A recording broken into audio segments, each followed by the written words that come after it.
أعوذ بالله من الشيطان الرجيم. بسم الله الرحمن الرحيم.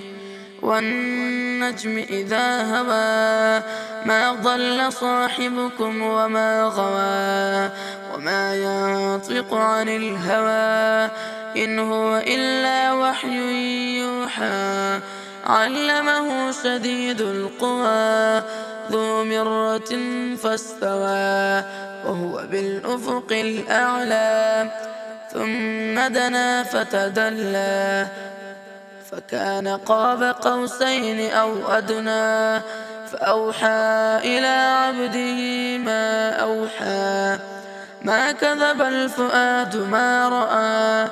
أفتمارونه على ما يرى ولقد رآه نزلة أخرى عند سدرة المنتهى عندها جنة المأوى إذ يغشى السدرة ما يغشى ما زاغ البصر وما طغى لقد رأى من آيات ربه الكبرى أفرأيتم اللات والعزى ومناة الثالثة الأخرى ألكم الذكر وله الأنثى تلك إذا قسمة ضيزى إن هي إلا أسماء سميتموها أنتم وآباؤكم ما أنزل الله بها من سلطان إن يتبعون إلا الظن وما تهوى الأنفس ولقد جاءهم من ربهم الهدى أم للإنسان ما تمنى فلله الآخرة والأولى وكم من ملك في السماوات لا تغني شفاعتهم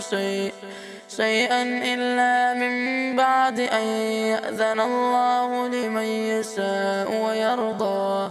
إن الذين لا يؤمنون بالآخرة ليسمون الملائكة تسمية الأنثى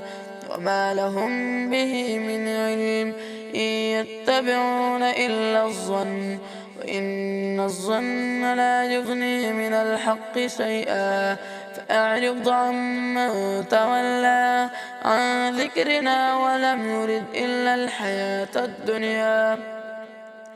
ذلك مبلغهم من العلم إن ربك هو أعلم بمن ضل عن سبيله وهو أعلم بمن اهتدى ولله ما في السماوات وما في الأرض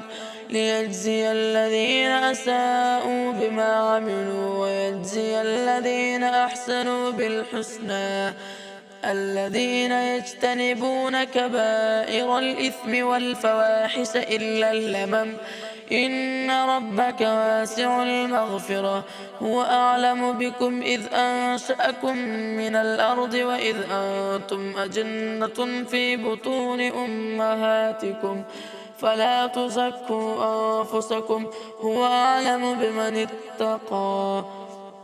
أفرأيت الذي تولى وأعطى قليلا وأكدى أعنده علم الغيب فهو يرى أم لم ينبأ بما في صحف موسى وإبراهيم الذي وفى ألا تزر وازرة وزر أخرى وأن ليس للإنسان إلا ما سعى وأن سعيه سوف يرى ثم يجزاه الجزاء الأوفى وأن إلى ربك المنتهى وأنه هو أضحك وأبكى وأنه هو أمات وأحيا وأنه خلق الزوجين الذكر والأنثى من نطفة إذا تمنى وأن عليه النشأة الأخرى وأنه هو أغنى وأقنى وأنه هو رب الشعرى وأنه أهلك عادا الأولى وثمود فما أبقى قوم نوح من قبل إنهم كانوا هم أظلم وأطغى والمؤتفكة أهوى فغشاها ما غشا فبأي آلاء ربك تتمارى هذا نذير من النذر الأولى أزفت الآزفة ليس لها من دون الله كاشفة